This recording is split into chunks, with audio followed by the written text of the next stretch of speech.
আসসালামু আলাইকুম। স্বাগত জানাচ্ছি ভেক্টরের লেকচার 8-এ। আজকে আমরা খুবই ইম্পর্টেন্ট কিছু টপিক পড়ব, যেগুলো এসএসসি অ্যাডমিশনে প্রায় সময় আসতে দেখা যায়। এইখানে প্রথম টপিকটা হচ্ছে লম্ব উপাংশ। এটা খেয়াল করেন, আমরা এতদিন যেটা পড়েছিলাম সেটা হচ্ছে দুটি ভেক্টর দেওয়া থাকে, সেখান থেকে আমরা লব্ধি বের করেছিলাম। ধরেন এটা পি ভেক্টর, উপর বরাবর এটা হচ্ছে কিউ ভেক্টর। এই পি আর কিউ এর যে লব্ধি, সে লব্ধি আমরা পাবো কর্ণ বরাবর, ছেদবিন্দুগামী কর্ণ বরাবর। এই পি এবং কিউর লব্ধি পাবো এই কর্ণ বরাবর। এই লব্ধিটাকে বলি আমরা আর এই কোণটা থিটা। এতদিন যেটা ছিল সেটা হচ্ছে পি কিউ এবং আলফা দেওয়া ছিল, আমরা আর এবং থিটা বের করেছিলাম। এখন হবে আর এবং থিটা দেওয়া থাকবে, আমরা পি কিউ বের করব। এখানে আরকে বলা হয় পি এবং কিউ এর লব্ধি, এবং পি ও কিউকে বলা হয় আর এর উপাংশ। আমি আবার বলছি, পি এবং কিউকে বলা হয় আর এর উপাংশ। তাহলে এখানে পি এবং কিউ, একটু খেয়াল করুন, এখানে পি এবং কিউ এই দুটো হচ্ছে আর এর উপাংশ। এখন প্রশ্ন হচ্ছে আর এর কোন ধরনের উপাংশ। একটু খেয়াল করেন তো, পি ভেক্টর এবং কিউ ভেক্টর মধ্যবর্তী কোণ হচ্ছে 90 ডিগ্রি। যেহেতু এরা পরস্পর লম্ব, এই জন্য আমরা বলবো লম্ব উপাংশ। অর্থাৎ এই চিত্রের জন্য পি ও কিউ হচ্ছে আর এর লম্ব উপাংশ। আমি আবার বলছি, এই চিত্রের জন্য পি এবং কিউ হচ্ছে আর এর লম্ব উপাংশ। তাহলে আজকে আর এবং থিটা দেওয়া থাকবে, আমরা বের করবো হচ্ছে পি এবং কিউ, অর্থাৎ লম্ব উপাংশের মান বের করব। চলেন,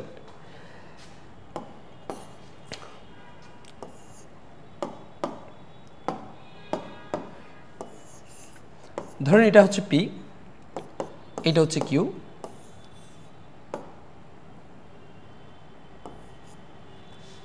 তাহলে এদের যে লব্ধি সেটা যাবে কর্ণ বরাবর, এটা হচ্ছে আর, এই কোণটা হচ্ছে থিটা। এখন খেয়াল করেন, তাহলে আমাকে দেওয়া আছে আর এবং থিটা, বের করতে হবে পি এবং কিউ। এখন এটা যদি কিউ হয়, তার বিপরীত বাহু এটাও হবে কিউ, কারণ সমান্তরিকের বিপরীত বাহু তো সমান সমান্তরাল। অনেকে বলবেন এটা আয়তক্ষেত্র। না স্যার, প্রত্যেকটা আয়তক্ষেত্র এক একটা সামান্তরিক। এটাকে আয়তক্ষেত্র বলা যাবে, সামান্তরিকও বলা যাবে। তাহলে এটা কিউ। এই ত্রিভুজে এটা একটা সমকোণী ত্রিভুজ। এই ত্রিভুজে যদি আমি cos θ করি, cos θ সমান আমরা পাবো ভূমি বা অতিভুজ। ভূমি হচ্ছে পি আর অতিভুজ হচ্ছে আর। এই যে অতিভুজ হচ্ছে আর, যেটা কর্ণের দৈর্ঘ্যের সমান। তাহলে এখান থেকে আমরা পাবো পি সমান আর cos θ। সিমিলারলি আমি যদি sin θ করি, sin θ সমান হচ্ছে লম্ব বাই অতিভুজ। লম্ব হচ্ছে কিউ, অতিভুজ হচ্ছে আর। এখান থেকে আমরা কিউ সমান পাবো আর sin θ। তাহলে একটু খেয়াল করুন তো,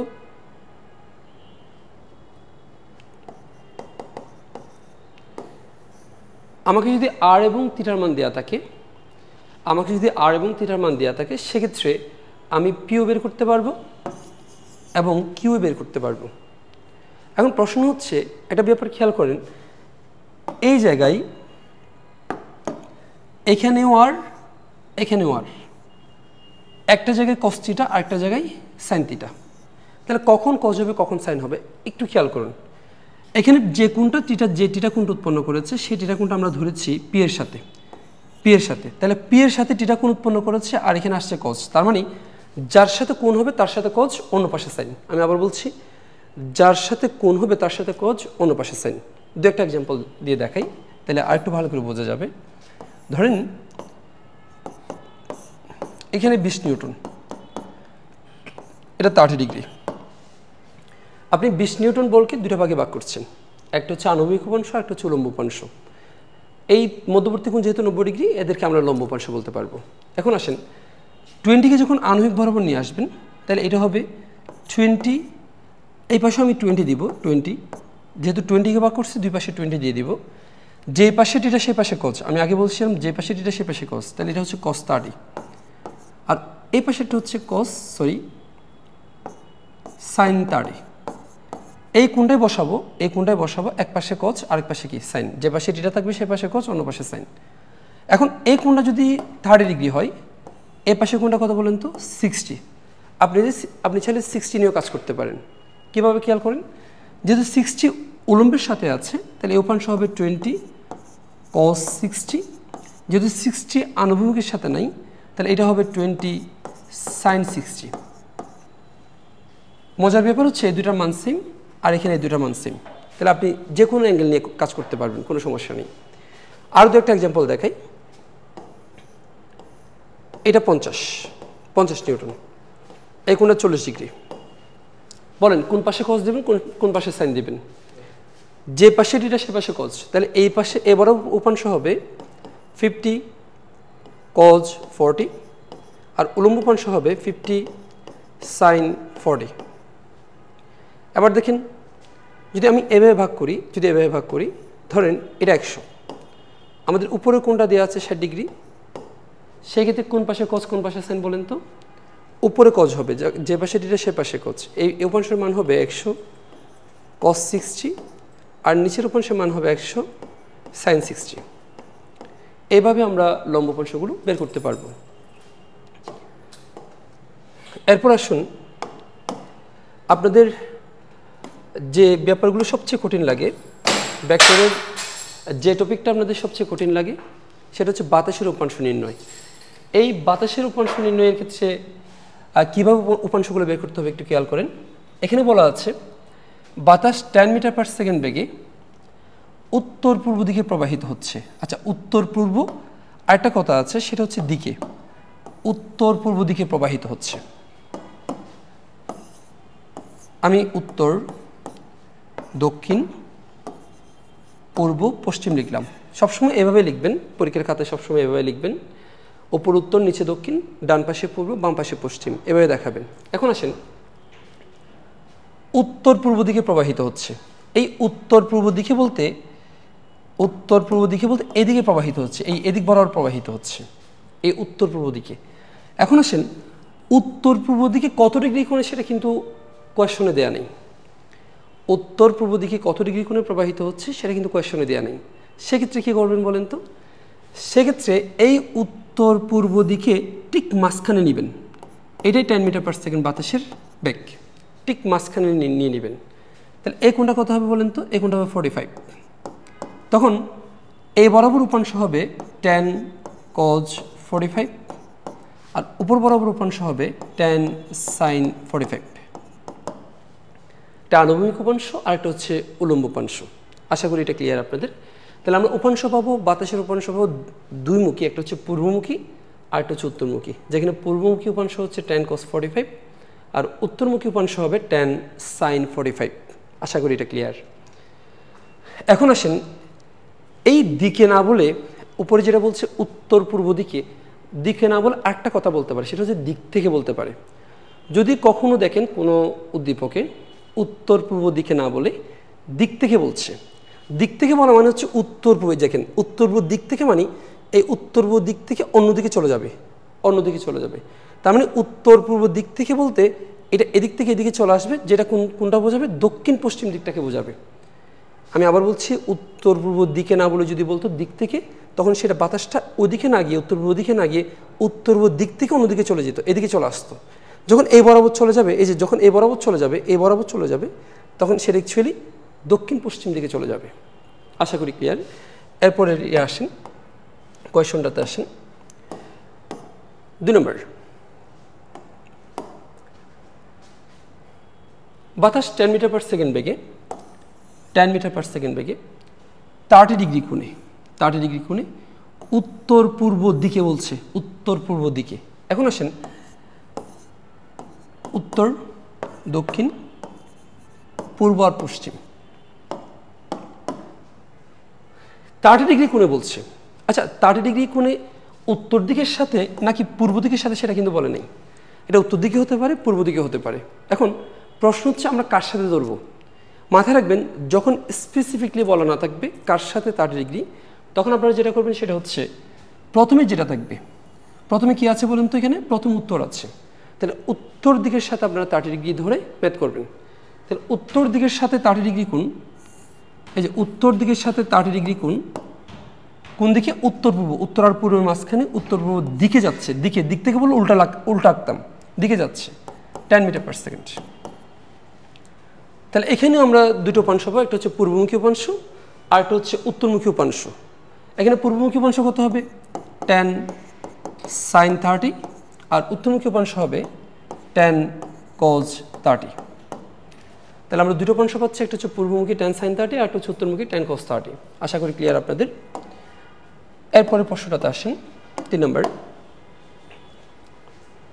বাতাস 10 মিটার পার সেকেন্ড বেগে 10 মিটার পার সেকেন্ড বেগে দক্ষিণ দিকের সাথে 20 ডিগ্রি কোণে, আবার বলা আছে কার সাথে কোণ সেটা কিন্তু স্পেসিফিক বলা আছে, দক্ষিণ দিকের সাথে 20 ডিগ্রি কোণে দক্ষিণ পশ্চিম দিকে প্রবাহিত হচ্ছে, দক্ষিণ পশ্চিম দিকে প্রবাহিত হচ্ছে। একটু খেয়াল করুন,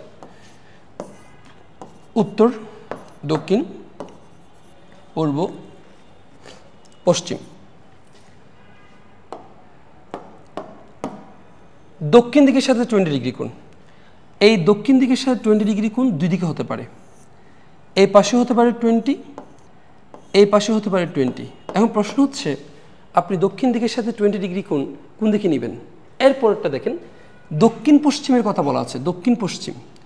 যেহেতু দক্ষিণ পশ্চিমের কথা বলা আছে, আপনি চাইলেও এটা নিতে পারবেন না, আপনার থেকে দক্ষিণ আর পশ্চিমের মাঝখানে যেটা আছে এটা নিতে হবে।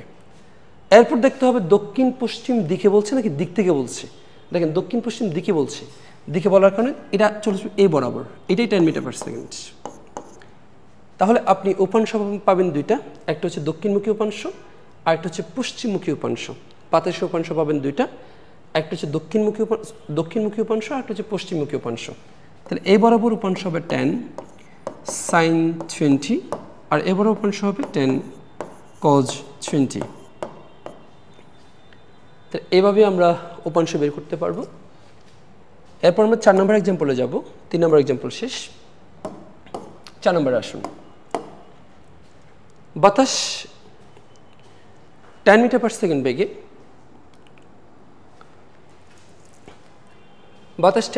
সেকেন্ড বেগে দক্ষিণ দিকের সাথে 20 ডিগ্রি কোণে দক্ষিণ পশ্চিম, এই যে মজার ব্যাপার দেখেন, দক্ষিণ পশ্চিম দিকে বলে নাই, দক্ষিণ পশ্চিম দিক থেকে বলছে, দক্ষিণ পশ্চিম দিকে না বলে দক্ষিণ পশ্চিম দিক থেকে বলছে। এটা একটু ড্র করার চেষ্টা করি, উত্তর দক্ষিণ, হ্যাঁ দক্ষিণ দিকের সাথে 20 ডিগ্রি কোণে। আমি আবারও দেখাই, দক্ষিণ দিকের সাথে 20 দুইটা হতে পারে, একটা এদিকে 20 হতে পারে অথবা এদিকে এই দুইটা কোণে 20 হতে পারে। এরপর কি বলছে, দক্ষিণ পশ্চিম বলছে। দক্ষিণ পশ্চিম যখন বলবে আপনি এই পাশেরটা নিতে পারবেন না, আপনাকে দক্ষিণ আর পশ্চিমের মাঝখানটা নিতে হবে। এই দক্ষিণ আর পশ্চিম মাঝখান হচ্ছে এটা, এই কোণটা হচ্ছে 20 ডিগ্রি। এখন আসেন, দক্ষিণ পশ্চিম দিকে বলছে নাকি দিক থেকে বলছে। স্যার খেয়াল করুন, দক্ষিণ পশ্চিম দিক থেকে বলছে, দিক থেকে বললে কখনোই দক্ষিণ পশ্চিম দিকে যাবে না, বরং দক্ষিণ পশ্চিম দিক থেকে উল্টা দিকে চলে যাবে। তাহলে এটা যদি উল্টা দিকে যাই, তাহলে আমি যদি চিত্র আঁকি, এটা উল্টা দিকে চলে যাবে, এই বরাবর 10 মিটার পার সেকেন্ড বেগে চলে যাবে। এই ক্ষেত্রে দক্ষিণ পশ্চিম দিক থেকে বলা যে কথা, উত্তর পূর্ব দিকে যাচ্ছে বলা সেম কথা। এখন আসেন, এই কোণটা 20 ডিগ্রি হলে, এই কোণটা যদি 20 হয়, এই কোণটাও 20 ডিগ্রি বিপরীত কোণ। তাহলে এই 10 মিটার পার সেকেন্ড আমরা দুটো উপাংশ পাবো, একটা হচ্ছে উলম্ব উপাংশ 10 cos 20 আর একটা পাবো আনুভূমিক উপাংশ 10 sin 20। তাহলে দুটো উপাংশ, একটা হচ্ছে উত্তরমুখী উপাংশ আর একটা হচ্ছে পূর্বমুখী উপাংশ। তাই দক্ষিণ পশ্চিম দিক থেকে বলার মানে হচ্ছে উত্তর পূর্ব দিকে যাওয়া, বিপরীতে যাওয়া আর কি। ওকে, লাস্ট এক্সাম্পলটা একটু দেখি।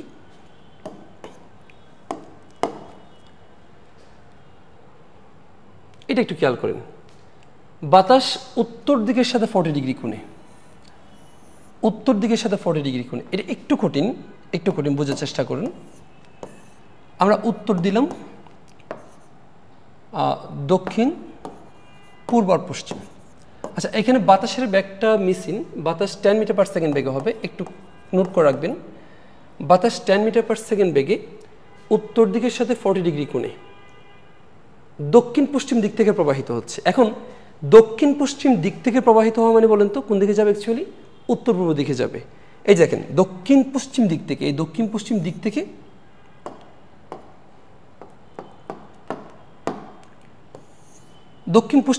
মানে এই দক্ষিণ পশ্চিম দিক থেকে অন্যদিকে চলে যাবে, তার মানে উত্তর পূর্ব দিকে চলে যাবে। এটা আগে বলেছিলাম। কোনটা কার সাথে দেওয়া আছে দেখেন, কোনটা হচ্ছে উত্তর দিকের সাথে 40 ডিগ্রি কোণ, তাহলে এই কোণটা দেওয়া আছে উত্তর দিকের সাথে, এটা হচ্ছে 40 ডিগ্রি, এটা 10 মিটার পার সেকেন্ড। তাহলে 10 মিটার পার সেকেন্ড আমরা দুটো উপাংশ পাবো, একটা হচ্ছে আনুভূমিক আর একটা হচ্ছে উলম্ব। তার মধ্যে একটা উত্তরমুখী উপাংশ, উত্তরমুখী উপাংশটা আমরা পাবো কত, 10 cos 40, আর পূর্বমুখী উপাংশটা আমরা পাবো 10 sin 40। জাস্ট এই 5টা এক্সাম্পল যদি আপনি মনে রাখতে পারেন, তাহলে বাতাসের উপাংশ নির্ণয়ে কখনোই আপনাকে কেউ আটকাতে পারবে না আশা করি। এরপর আসুন পায়ে হাঁটা। পায়ে হাঁটা, এই যে ছোটোবেলা থেকে এখন পর্যন্ত আপনি কীভাবে পায়ে হেঁটে হেঁটে হেঁটে এত বড় হয়েছেন, কোন মেকানিজমে আপনি হেঁটেছেন, কি অ্যাকশন বা রিয়াকশন ফোর্স কাজ করেছে, বা কোন ফোর্সের জন্য আপনি সামনে গিয়েছেন, বা কোন ফোর্সের জন্য আপনি লাভ দিতে পেরেছেন, এইগুলো আমরা কেমন বিস্তারিত পড়ব। একটু খেয়াল করুন, আমরা যখন সামনে হাঁটি, সামনের দিকে হাঁটি, তখন খেয়াল করেন তো আমরা একটা পায়ের উপর ভর দিয়ে আরেকটা পা কিন্তু সামনে আগাই, নাকি দুই পায়ে একসাথে যাই? আশা করি না। একটা পায়ের উপর ভর দিয়ে আমরা আরেকটা পা সামনে নিয়ে যাই। যে পায়ে আমরা ভর দিই কখনোই মনে করেন না সেই পাটা একদম সোজা লম্ব বরাবর মাটিকে বল দেয় না স্যার। যে পা দিয়ে আপনি মাটিকে ভর দিয়ে সামনে আগাবেন, সেই পেছনের পাটা মাটিকে সবসময় তির্যকভাবে বল দেয়। আপনি হাঁটার সময় খেয়াল করবেন, আমি তো দেখাতে পারছি না, আপনি হাঁটার সময় খেয়াল করবেন, এই যে আমি একটু আঙ্গুল দিয়ে দেখাই, আমার দুইটা পা চিন্তা করেন, এই যে দুইটা পা, আমি যখন এই এক পায়ে ভর দিয়ে যখন আরেক পা নিয়ে যাব, আমার পিছনের পাটা কিন্তু সোজা নেই, আমার পিছনের পাটা কিন্তু বেঁকে গেছে, এভাবে যাবে। আচ্ছা, এখানে চিত্রটা একটু কম বোঝা যাচ্ছে, আমি চিত্রটা একটু আঁকার চেষ্টা করি। সুন্দর একটা পা আঁকবো, দেখেন।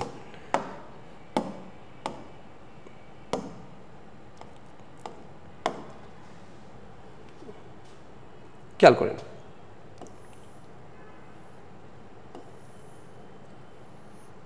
খুব বিশ্রী একটা পা আঁকছি, সুন্দর আঁকার কথা বলে।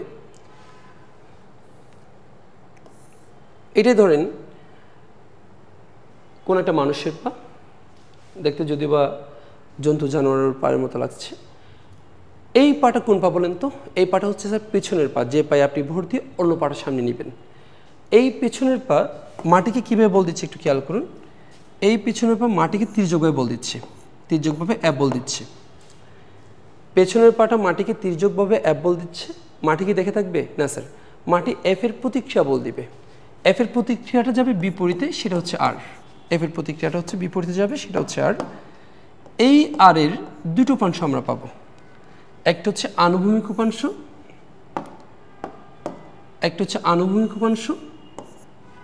আরেকটা হচ্ছে উলম্ব উপাংশ। একটু খেয়াল করুন, আমি যদি এই কোণটাকে টিটা বলি, তাহলে আর এর উপাংশ দুটোর নাম বলেন তো আপনি? স্যার, আনুভূমিক যেটা সেটা হচ্ছে আর কোস থিটা, যে পাশে টিটা সে পাশে কোস, আর কোস থিটা। উলম্ব যেটা সেটা হচ্ছে আর সাইন থিটা। তাহলে আনুভূমিক হচ্ছে আর কোস থিটা, আর উলম্ব হচ্ছে আর সাইন থিটা। এবার আসেন, বস্তুর ওজন, মানুষের ওজন কোন দিকে কাজ করে? মানুষের ওজন কাজ করে খাড়া নিচ বরাবর, সেটা হচ্ছে এমজি। এটি একটু আমি ব্যাখ্যা করি আবার। যে পাটা আপনি দেখছেন, যে বিশ্রী পাটা দেখছেন, সে পা হচ্ছে পেছনের পা, যারা মাটিকে তির্যকভাবে বল দিবে। তির্যকভাবে কত বল দিচ্ছে? অ্যাপ বল দিচ্ছে। বলেন তো এফের প্রতিক্রিয়া কত? এফের প্রতিক্রিয়া হচ্ছে আর কি কত উপাংশে ভাগ করেছে? দুটো উপাংশে। একটা আনুভূমিক, যার মান হচ্ছে আর কোস থিটা, একটা উলম্ব, যার মান হচ্ছে আর সাইন থিটা। এই যে আপনাদের সামনে আমি হেঁটে হেঁটে সামনের দিকে যাচ্ছি, আবার ওদিকে যাব, দেখেন হেঁটে হেঁটে যাচ্ছি। এই যে আমার পুরো বডিটাকে আমি সামনের দিকে নিয়ে যাচ্ছি, নিশ্চয়ই এখানে কোনো একটা ফোর্স কাজ করে সামনের দিকে, যে ফোর্সটা, যে বলটা আমাকে টেনে নিয়ে যায়। খেয়াল করেন এখানে সামনের দিকে বল কত? এই আর কোস থিটা যে বলটা আপনি দেখতে পাচ্ছেন, সেই বলটাই আপনাকে সামনের দিকে টেনে নিয়ে যাবে। আমি আবার বলছি, যে আর কোস থিটা বলটা আপনি দেখতে পাচ্ছেন, সেটা সামনের দিকে কাজ করে। এই আর কোস থিটা উপাংশের জন্য আমরা মূলত সামনের দিকে চলে যেতে পারি। আশা করি এটা ক্লিয়ার। এরপর দেখেন, আর সাইন থিটা আপনাকে কোন দিকে তুলতে চাইবে? আর সাইন থিটা আপনাকে উপর দিকে তুলতে চাইবে। এখন এই দেখেন, আমি হাঁটার সময় কি আমি আকাশে উঠে যাচ্ছি? আমি যে আপনাদের সামনে হাঁটছি, আমি কি আকাশে উঠে যাচ্ছি? মোটেও না, আমি কিন্তু সমতলে হাঁটছি। তাহলে আমি উপরে উঠছি না, নিচেও নামছি না। যদি কোনো কারণে দেখেন আর সাইন থিটা যদি বড় হয়, আমি উপরের দিকে উঠে যাব। যদি কোনো কারণে এমজি বড় হয়, আমি এই আমার যে নিচের যে পায়ের যে মাটি বা ফ্লোর যাই বলেন, ভেদ করে নিচে নেমে যাব। এখন আমি উপরে উঠছি না, নিচেও নামছি না, তার মানে আর সাইন থিটা আর এমজি সমান, আর সাইন থিটা এমজি পরস্পরের সাথে নাকচ হয়ে যায় বলে আমি উপরে উঠছি না, নিচে নামছি না। তাহলে এই আর সাইন থিটা উপরে তুলতে চাইলেও তুলতে পারে না হাঁটার সময়, কারণ সেটা কার সমান হয়? এমজির সমান হয়। তাহলে প্রথম থেকে আবার বলি, এটা পেছনের পা, মাটিকে তির্যকভাবে অ্যাপ বল প্রয়োগ করে, অ্যাপের প্রতিক্রিয়া বল হচ্ছে আরকে দুটো অংশে ভাগ করা যায়, একটা হচ্ছে আনুভূমিক, একটা হচ্ছে উলম্ব। আনুভূমিক হচ্ছে আর কোস থিটা, এই আর কোস থিটা আপনাকে সামনের দিকে নিয়ে যাবে, এবং উলম্ব হচ্ছে আর সাইন থিটা। আর সাইন থিটা আপনাকে উপরে তুলতে চাইবে কিন্তু পারবে না, সেটা এমজির সমান হবে বলে এমজি আর সাইন থিটা কাটাকাটি চলে যাবে। এটা আশা করি ক্লিয়ার। এবার আসেন, এরপরে কনসেপ্টে আসেন। ধরেন আমি এখান থেকে এভাবে লাভ দিলাম, আমি এই পয়েন্ট থেকে এই পয়েন্টে লাভ দিলাম। আমি যখন লাভ দিব বলেন তো আমি এখানে কয় ধরনের দূরত্ব অতিক্রম করেছি? স্যার আমি এখানে 2 ধরনের দূরত্ব অতিক্রম করেছি। একটা এখান থেকে এখানে, এই দূরত্বকে বলা হয় আনুভূমিক দূরত্ব। আমি আবার বলছি, এখানে যে দূরত্বটা গেছে সেটাকে বলা হবে আনুভূমিক দূরত্ব। আবার উপর বরাবর যে দূরত্বটা আপনি এখানে দেখতে পাচ্ছেন, সেটাকে বলা হবে উলম্ব দূরত্ব। এই আনুভূমিক দূরত্ব অতিক্রমের জন্য দায়ী যে বল সেটা হচ্ছে আর কোস থিটা। আমি আবার বলছি, আনুভূমিক বরাবর আমি যে দূরত্বটা গেলাম সে দূরত্বের জন্য দায়ী বল হচ্ছে আর কোস থিটা। এখন আসেন, এখান থেকে যে মাটি থেকে যে উপর দিকে উঠে গেলাম, মাটি থেকে যে উপর দিকে উঠে গেলাম, কেন উঠতে পারলাম? স্যার এই ক্ষেত্রে এই আর সাইন থিটার মানটা এমজি এর চেয়ে বেশি হয়। আর সাইন থিটার মানটা এমজি এর চেয়ে বেশি হয় বলে আমাকে কোন দিকে তুলে ফেলে? উপর দিকে তুলে ফেলে। এই উলম্ব দূরত্ব অতিক্রমের জন্য দায়ী বল হচ্ছে মূলত আর সাইন থিটা। এখানে আর সাইন থিটার মানটা এমজি এর চেয়ে বেশি, তাহলে আর সাইন থিটা মাইনাস এমজি, যদি আর সাইন থিটা থেকে এমজি বিয়োগ করি একটা বল পাবো, সেই নিট বলের কারণে আমি কোন দিকে উঠে আসি? উপর দিকে উঠে আসি। আশা করি আপনাদের ক্লিয়ার এটা। তাহলে যখনই একটা মানুষ লাভ দিবে মাথায় রাখবেন, সে এই এক অবস্থান থেকে অন্য অবস্থানে যেটা গেল আনুভূমিক দূরত্ব, সেটার জন্য দায়ী বল হচ্ছে আর কোস থিটা। সে যে উপরে উঠে গেল সেটার জন্য দায়ী বল হচ্ছে আর সাইন থিটা। এই উপরে উঠার ক্ষেত্রে আর সাইন থিটার মানটা কার চেয়ে বড় হয়? এমজির চেয়ে বড় হয়। এবার আরেকটা গুরুত্বপূর্ণ একটু কথা বলি। আপনারা দেখেছেন নিশ্চয়ই, যারা প্রতিযোগিতায় অংশগ্রহণ করেছেন বা যারা করেননি, তারা সবাই প্রত্যেকে এটা দেখেছেন যে আমরা যখন দৌড় প্রতিযোগিতা শুরু করি, আমরা মাটির সাথে এভাবে হেলে দাঁড়াই, একদম এভাবে বাঁকা হয়ে দাঁড়াই, এক হাত দিয়ে মাটিকে ছুঁয়ে তারপর দাঁড়াই। আমি যেটা করতাম সেটা হচ্ছে, এই যখন লাইনে ধার করাতো, লাইনে এভাবে এই ব্যাকপার্টটা তো বুঝেন, ব্যাকপার্টটা উপর দিকে দিয়ে এভাবে হাত মাটি টাচ করে দাঁড়ানো, এটা আমার থেকে কেমন জানি লাগতো, মানে ভালো লাগতো না, এই দেখতে ডিসগাস্টিং মনে হইতো। আমি কখনোই এভাবে দাঁড়াতাম, এভাবে সাহেবের মতো দাঁড়িয়ে থাকতাম, কখন বাঁশি দেবে তার জন্য। যখন বাঁশি বাজাইতো, শুরুতে আমি একটা জিনিস আবিষ্কার করতাম, সেটা হচ্ছে আমি সবার শেষ, আমি প্রথম। কেন? তাহলে পরে বুঝছিলাম, ওই যে আমি মাটির দিকে হেলে দাঁড়াই নেই, আমি সাহেবের মতো দাঁড়িয়ে আছি, এই জন্য মেবি আমি সবার শেষে প্রথম হয়েছি। এটা কিন্তু একটা ক্রেডিট, সবার শেষে প্রথম কিন্তু সবাই হতে পারে না। যাই হোক, দেখেন আপনাদের স্যার পারে। এটার কারণ কি? এই যে মাটির দিকে হেলে দাঁড়ানোর বা হেলে দৌড়ানোর উপকারিতা কোথায় একটু খেয়াল করেন। দেখেন,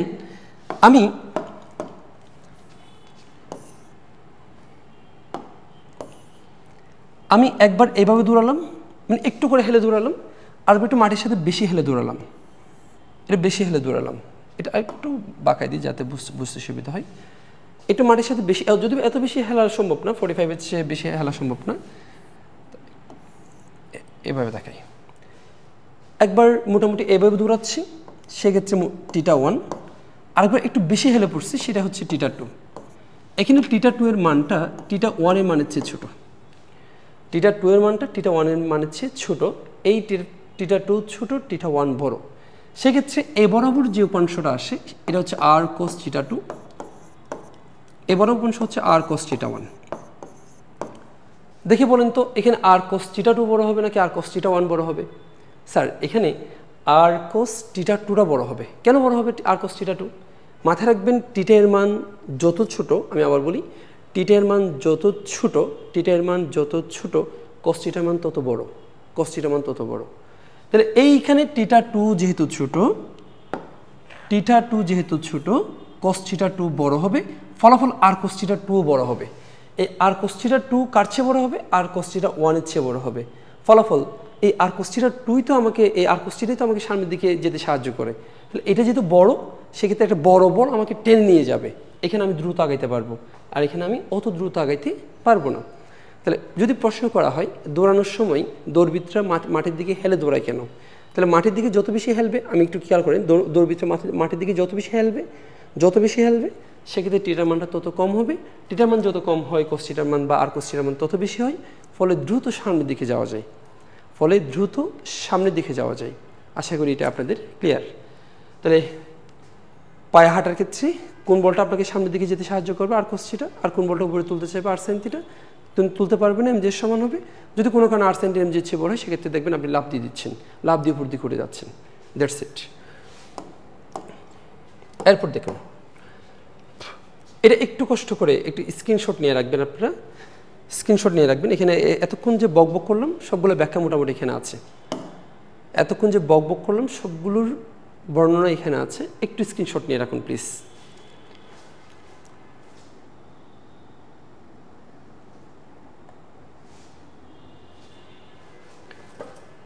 এরপর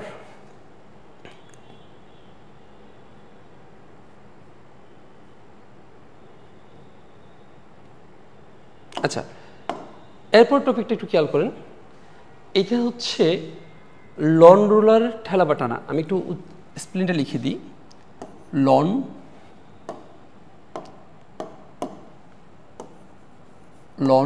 রুলার।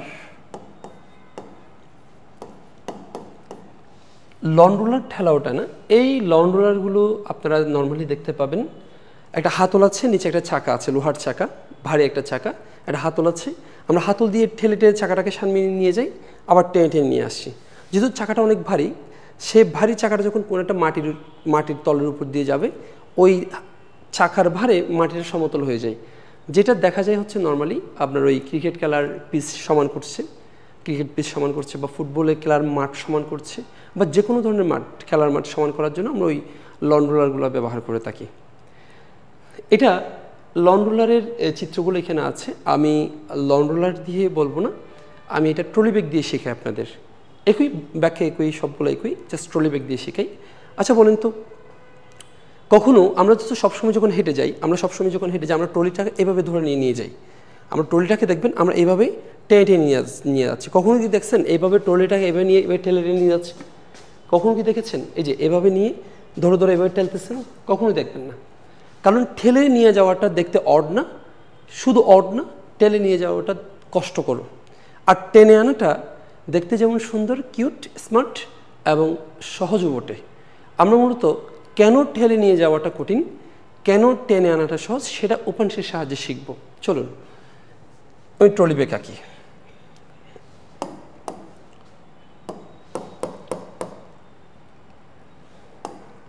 আমি এখানেই ব্যাখ্যাটা দিই, আপনাদের সুবিধা হবে। ধরেন একটা ট্রলি ব্যাগকে আমি ঠেলে নিয়ে যাব, এটা ট্রলি ব্যাগ, এই ট্রলি ব্যাগটাকে আমি ঠেলে নিয়ে যাব। যখন আমি ঠেলে নিয়ে যাব, মাথায় রাখবেন ঠেলার সময় হাতল বরাবর নিচের দিকে বল দেওয়া হয়, আমি আবার বলছি, ঠেলার সময় হাতল বরাবর নিচের দিকে বল দেওয়া হয়। সেই বলের দুটো উপাংশ, এটা যদি টিটা হয় আমরা আনুভূমিক বলতে পারবো এফ কোস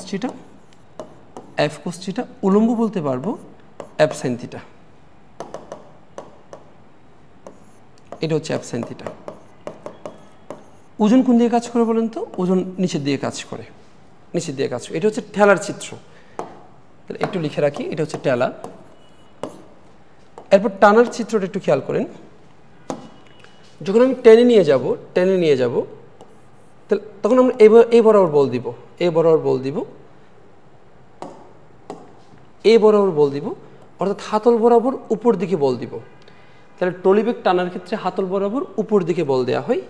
এই কোণটা যদি টিটা হয়, আমরা এফ এর দুটো অংশে ভাগ করতে পারি, একটা হচ্ছে আনুভূমিক আর একটা হচ্ছে উলম্ব।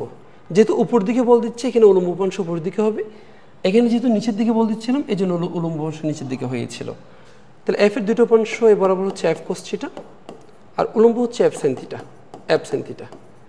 ওজন খাড়া নিচের দিকে কাজ করে, সেটা হচ্ছে এমজি। তাহলে এটা হচ্ছে টানা। আপনারা দুটো চিত্র দেখতে পাচ্ছেন, একটা হচ্ছে ঠেলা, একটা হচ্ছে টানা। আমি প্রথম থেকে আবার একটু বলি। টেলার ক্ষেত্রে হাতল বরাবর নিচের দিকে বল দেওয়া হয়, সে বলের মান হচ্ছে এফ। এফ এ দুটো অংশে ভাগ করা যায়, একটা হচ্ছে আনুভূমিক এফ কোস থিটা, একটা হচ্ছে উলম্ব এফ সাইন থিটা। ওজন খাড়া নিচের দিকে কাজ করে, সেটা হচ্ছে এমজি। এক্ষেত্রে এই যে ট্রলি ব্যাগকে যখন আমি ঠেলবেন, ট্রলি ব্যাগ আনুভূমিকের সাথে, যেমন ধরেন এটা ট্রলি ব্যাগ, এটাকে আমি ঠেলছি, এটা ঠেলছি, এটা সামনের দিকে চলে যাচ্ছে না, এটা সামনের দিকে, এটা সামনের দিকে যে বলের কারণে যাচ্ছে, যে সামনের দিকে যে বলের কারণে যাচ্ছে সেটা হচ্ছে এফ কোস থিটা। তো ট্রলি ব্যাগকে ঠেলা হলে সামনের দিকে এটি এফ কোস থিটা বলের জন্য যায়। এবার আসেন এফ সাইন থিটা কোন দিকে কাজ করে? নিচের দিকে নিশ্চয়ই। দেখেন তো ওজন কোন দিকে কাজ করে? ওজন কোন দিকে কাজ করে? তাও নিচের দিকে। দুটি ভেক্টর যখন একই দিকে কাজ করে লব্ধি হয় তাদের যোগফলের সমান। আমি আবার বলছি, দুটি ভেক্টর যদি যখন একই দিকে কাজ করে তাদের লব্ধি হয় যোগফলের সমান। এই ক্ষেত্রে নিট ওজন, এক্ষেত্রে নিট ওজন হবে MG plus F sine theta. এটা নিট ওজন না বলে এটাকে আপাত ওজনও বলা হয়, আপাত ওজনও বলা হয়। আচ্ছা খেয়াল করেন তো, যখন আপনি ট্রলিকে ঠেলা শুরু করেন নাই, যখন ট্রলিকে ঠেলা শুরু করেন নাই তখন কখনোই এফ বা এফ সাইন থিটা এগুলো আসবে না, তখন শুধুমাত্র কি থাকবে? শুধুমাত্র এমজি থাকবে। যখন আপনি ঠেলা শুরু করেছেন নিচের দিকে আরেকটা বল চলে আসলো এফ সাইন থিটা, এই এফ সাইন থিটা যখন এমজির সাথে যোগ হবে তখন এটা বেড়ে যাবে। এক্ষেত্রে এই ট্রলি ব্যাগ ঠেলার সময় তার ওজন এফ সাইন থিটা পরিমাণ বেড়ে যাবে। এফ সাইন থিটা দেখেন এমজির সাথে যোগ হচ্ছে, কিন্তু এফ সাইন থিটা পরিমাণ বেড়ে যাবে, ফলাফল ওই ব্যাগটাকে ভারী মনে হবে, ওজন বেড়ে যাবে, ওজন বেশি মনে হবে, ভারী মনে হবে, অর্থাৎ ঠেলাটা কঠিন লাগবে। সিম্পল, ঠেলাটা কি লাগবে? কঠিন লাগবে। আমি আবার বলছি, ঠেলার সময় এফ সাইন থিটা নিচে দিয়ে কাজ করে, ওজনের নিচে দিয়ে কাজ করে, তাহলে মোট ওজন হয় MG plus F sine theta. তাহলে ওজন এফ সাইন থিটার পরিমাণ বেড়ে যায়, যেহেতু বেড়ে যায় সেহেতু ভারী মনে হবে, যেহেতু ভারী মনে হবে সেহেতু এটা কঠিন।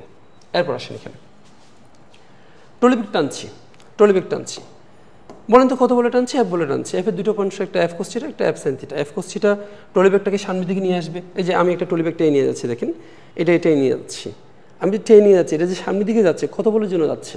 স্যার এই বলটা হচ্ছে এফ কোস থিটা। আর এফ সাইন থিটা কাজ করে উপরের দিকে, ওজন কাজ করে নিচের দিকে। বলেন তো মধ্যবর্তী কোণ কত? মধ্যবর্তী কোণ হচ্ছে 180 ডিগ্রি। যখন মধ্যবর্তী কোণ 180 ডিগ্রি হবে তখন কিন্তু আমরা যোগ করবো না, তখন আমরা বিয়োগ করবো মোট ওজন বের করার জন্য বা আপাত ওজন বের করার জন্য। এক্ষেত্রে মোট ওজন হবে বা আপাত ওজন হবে MG minus F sine theta, MG minus F sine theta.